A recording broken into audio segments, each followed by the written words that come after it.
kita ikut aja Pak. Jeruk sama garam.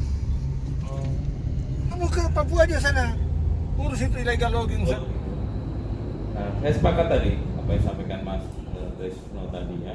Nah, begitu saya datang di Balai Diklat, Kalian semua sudah clear, ya.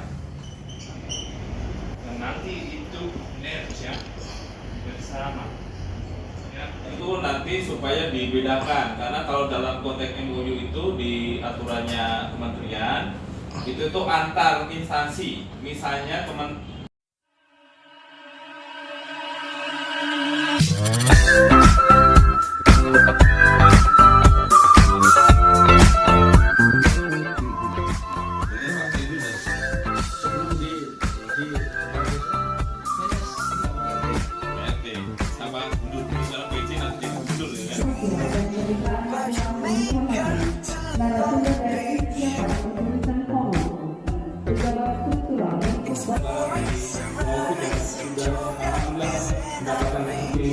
dan juga di beberapa negara dengan tabu-tabu melihat ada potensi.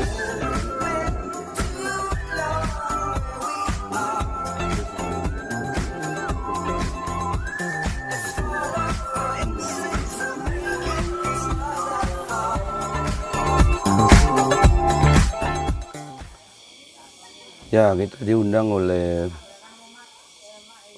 BDLHK, Balai Diklat LHK di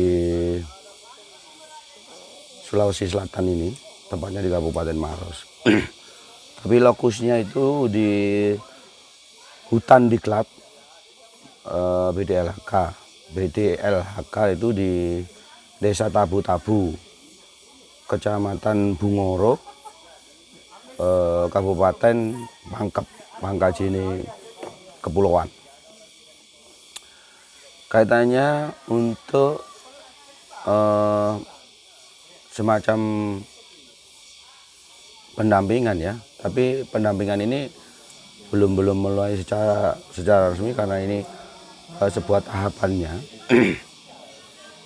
Masih tahapan awal ya? Masih tahapan awal, kaitannya dengan ya brainstorming, menemukan nali, kemudian bagaimana masyarakat itu membuat masyarakat itu frekuensinya sama terkait dengan ini. Potensinya luar biasa. Apa ya sing sering tak sampaikan ya bahwa awak dhewe iki di Indonesia ini tidak perlu ngomong potensi gitu. Karena potensi itu sebetulnya potensi sudah ada nilai. Ketika nilai itu nanti disentuh dengan pariwisata, maka diharapkan nilai dasar itu ditambah dengan value-nya, value added-nya pariwisata itu sendiri. Nah itu yang sing ditanamkan kepada masyarakat supaya masyarakat dalam hal pariwisata itu tidak berdasarkan latah pariwisata.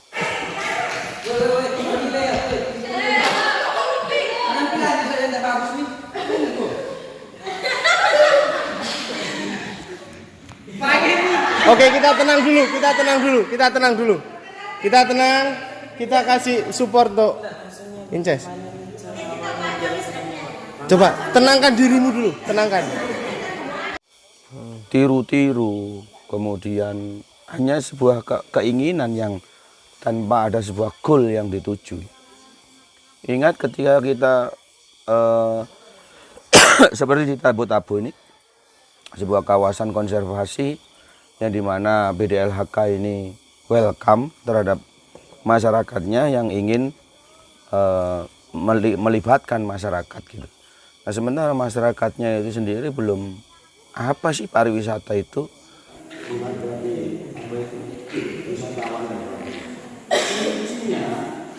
Harus memahami potensi manfaatnya apa dan sebagainya. Nah kehadiran kita diundang itu seperti itu. Jadi kan ada kebalikan Mas, kalau di Jawa itu masyarakat harus berjuang, inisiatifnya datang dari masyarakat, ini malah dari pemerintah. Ya karena beda ya, kalau di Jawa itu masyarakatnya kan masyarakat yang adaptif gitu ya. Ketika ada sesuatu yang memang di situ bisa menghasilkan, bisa mensejahterakan, bisa mempercepat sebuah proses kaitannya dengan pembangunan seutuhnya. Misalkan kalau ngomong desa wisata berarti kan goal utamanya adalah desa mandiri. Tadi muncul nggak menjelaskan kekuatan orang-orang? Akan memperkenalkan salah satu wisata yang terkenal di desa kami, yaitu wisata pohon aren. Baiklah, apa yang bisa kita lakukan saat kita berkunjung di wisata pohon aren? Pertama ya. Nah, ketika ngomong konservasi yang katanya dengan beririsan dengan baik itu dengan LHK atau yang lain, itu kan goalnya utama adalah konservasi. Nah, ketika hadirnya pariwisata itu di kedua tempat tadi itu, gak oleh menghilangkan atau mengganti goal yang sudah utama itu. Konservasi ya tetap konservasi. Pariwisata itu jadi bonusnya, nilai tambahnya.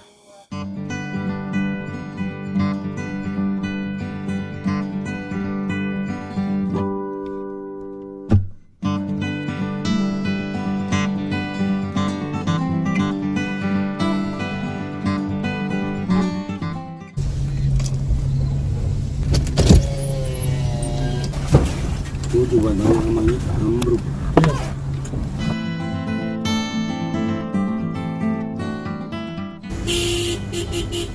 Lagi tunggu di warung ini.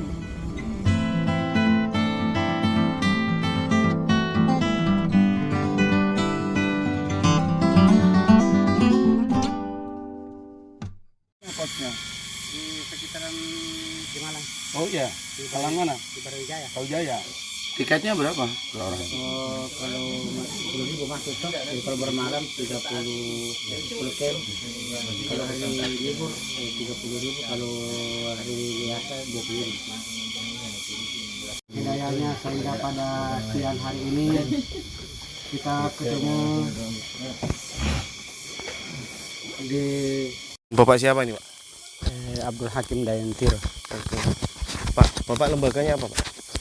Jadi kita bergabung di KTH, Kelompok Tani Hutan Tinambung. Berarti ini sudah perhutanan sosial. Dasarnya apa? Jadi begini Pak, jadi karena itu kan kelompok tani itu kan bisa yang apa namanya yang bergerak di bidang kehutanan yang dalam hal ini bisa di dalam kawasan dan di luar kawasan. Nah, kebetulan saya punya lahan Pak berbatasan dengan kawasan. Oh, lahannya berbatasan di kawasan. Tapi lahan yang Bapak kelola adalah area hutan. Sebagian. Sebagian. Itu pakai dasarnya apa? Dasar pengelolaannya Bapak? Perjanjian?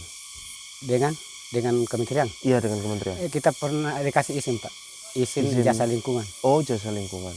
Jasa lingkungan itu berkontraknya dengan siapa, Pak? Kementerian Lingkungan Hidup. Kementerian Lingkungan Hidup. Dalam hal ini KSDA. Dengan KSDA. Lamanya berapa tahun? 2 tahun Pak, per 2 tahun. Oh, tiap 2 tahun diperpanjang. Bapak sudah sejak? Saya jadi begini, jadi sebelum ada itu namanya izin pengelolaan jasa lingkungan hidup, jasa lingkungan di kawasan, saya berinisiatif sendiri menggarap saya punya tanah yang kebetulan di luar kawasan. Sehingga dengan dasar itu mungkin kementerian menilai bahwa ini layak untuk diberikan izin untuk Oh, jadi Bapak ditawarkan, tidak pernah ditawarkan, mengajukan? bukan. Jadi tidak saya difasilitasi sendiri oleh Kementerian Lingkungan Hidup, dalam hal ini KSDA Sulawesi Selatan, untuk mendapatkan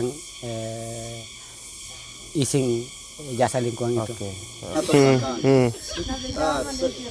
Terus yang ketiga adalah rambu-rambu jalan. Oke, siap. Tahan di situ. Cerminnya belum ada. Kamu tadi bercermin di mana? Dia bilang cerminnya belum ada.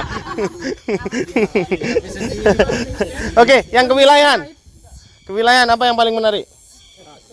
Kalau yang menarik di sini Pak, untuk wilayahnya itu kan kawasan lindung memang, tetapi dia jenisnya itu cuma satu, itu tanpinus saja.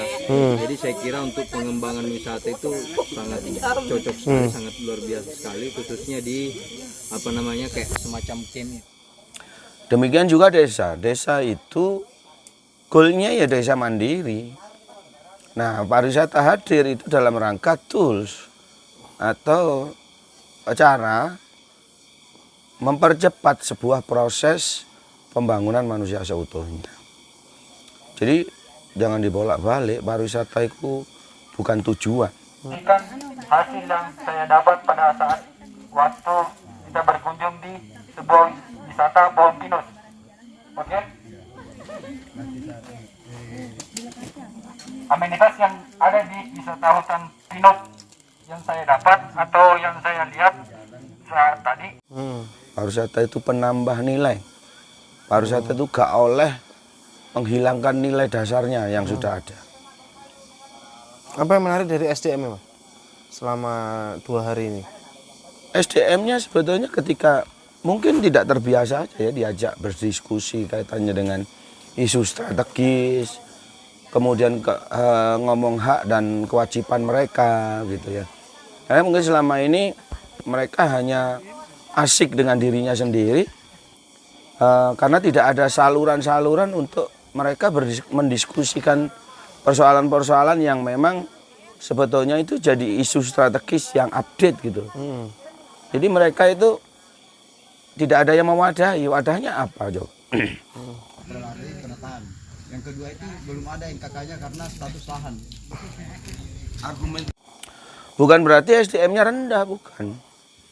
Saya tidak sepakat ya ketika ngomong SDM rendah itu hanya diukur dengan kuantitas sekolah gitu. Pendidikan formal gitu. Jadi sebetulnya SDM kita itu Indonesia itu tinggi banget gitu. Apa ukurannya?